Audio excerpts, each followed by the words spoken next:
பாளையங்கோட்டை சிறைச்சாலை என்பது திராவிட முன்னேற்ற கழகத்திற்கு ஒரு முக்தி தருகிற இடம்.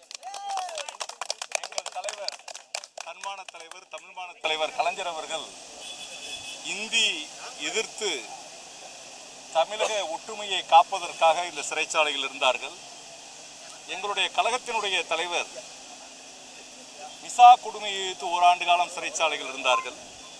எங்களுக்கு சிறை என்பது புதிதாகானது கிடையாது. இருந்தாலும் கூட இந்த நாட்டின் ஜனநாயக உரிமைகளை, பேச்சுரிமையை பறிக்கக்கூடிய அளவிற்கு சகோதரர் விஜயுடைய ஆட்சி இன்று மிக கடுமையான சட்டங்களை பயன்படுத்தி சிறையில் தள்ள வேண்டும், அதனால் சர்வாதிகார போக்குடன் ஆட்சியை நடத்தலாம் என்று நினைக்கிறார்கள்.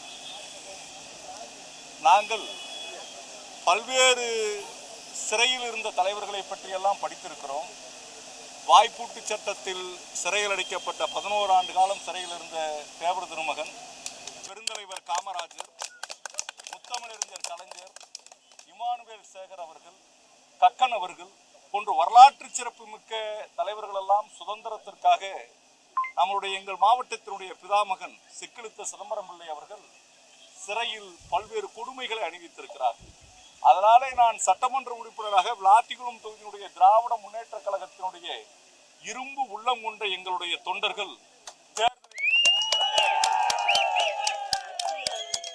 பெற்றுக் கொடுத்திருக்கிறார்கள். எனக்கு பின்னால் அவர்கள் இருக்கிறார்கள். அதனால சிறையில் அடைத்ததினால் என்னுடைய கருத்துக்களை மடக்கிவிட முடியும், என்னை ஒடுக்க முடியும் என்று நினைத்தால் 1000 சிறைச்சாலைகளை சந்திப்பதற்கு திராவிட முன்னேற்ற தயாராக இருக்கிறார். முத்துவேல் கருணாநிதி ஸ்டாலின் அவர்கள் 5 ஆண்டு காலம் தமிழ்நாட்டு மக்களுக்கு வரலாற்று சிறப்பு மிக்க ஆட்சியை கொடுத்தார்கள். இன்று 3 மாத காலத்திற்குள் தமிழ்நாடு மிகப்பெரிய அளவிற்கு வன்கொடுமை நடந்து கொண்டிருக்கிறது. இன்று சட்டத்தை இயற்றக்கூடிய, சட்டத்தை பேசக்கூடிய, கருத்துரிமைகளை பேசக்கூடிய சட்டமன்ற உறுப்பினர் எந்த விதமான காரணங்களும் இல்லாமல் சிறையில் அடைக்கப்பட்டிருக்கிறார். ஆனால் நாட்டின் வீதிகளில் கொலை, கொள்ளை, கற்பழிப்பு, பெண்களுக்கு பாதுகாப்பின்மை, காவிரியில் தண்ணி இல்லாமல் உழவர் பெருமக்களினுடைய கஷ்டம் என்று நாடு முழுவதும் 3 மாத காலத்தில் அவலப்பட்டு கொண்டிருக்கிறது. ஒரு காலத்தில் சுதந்திரத்திற்காக கடுமையான விளைவுகளை நம் தலைவர்கள் சிறைச்சாலையில் சந்தித்தார்கள். விசா கொடுமையை சந்தித்தார்கள், இந்தி எதிர்ப்பிலை சந்தித்தார்கள். இப்போது ரீல்ஸ் ஆட்சியும் சினிமா கொடுமையையும் கண்டித்து உண்மையான ஜனநாயகம் மலர்வதற்கு நாங்கள் என்றும் போராடுவதற்கு தயாராக இருக்கிறோம். சிறை கதவுகளினுடைய கம்பிகள் எங்களை ஒடித்து விட முடியாது. நாங்கள் நிமிர்ந்து நிற்கிறோம்.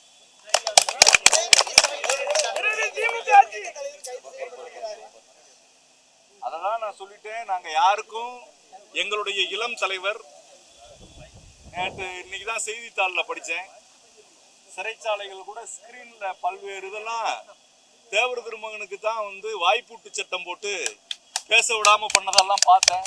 எங்களுக்கு சிறைச்சாலைக்குள்ள செய்திக்குள்ள கூட படிக்கிறதுக்கு ஸ்கிரீன்ல எல்லாத்தையும் எடுத்து அனுப்பியிருக்கிறாங்க.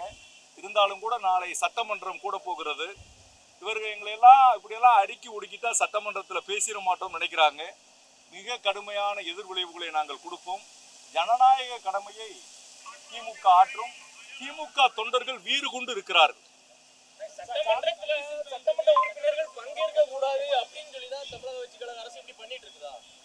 நானே ஒரு விஷயம், இப்ப ஸ்டீல் பாடின்னு சொல்றாங்க.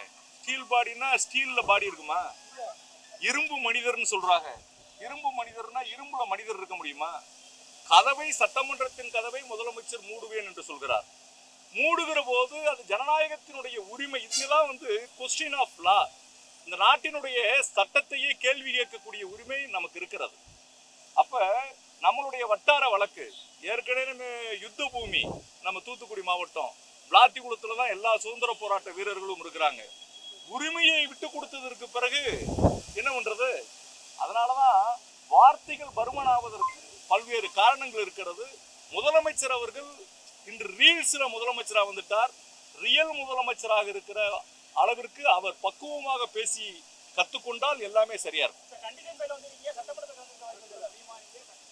இல்ல, சட்டமன்றத்துல கலந்துக்கலாம். கண்டிஷன் பெயில் முதலமைச்சர் நான் இன்னமே பெயில் ஆர்டர்ஸ் எல்லாம் நான் பார்க்கல. அதிகமா அவரை பற்றி பேசக்கூடாதுன்னு சொல்லியிருக்கிறாங்க. இந்த சட்டமன்றத்தில் கலந்துகிற போது கையெழுத்து போட வேண்டியதில்லைன்னு சொல்லியிருக்கிறாங்க.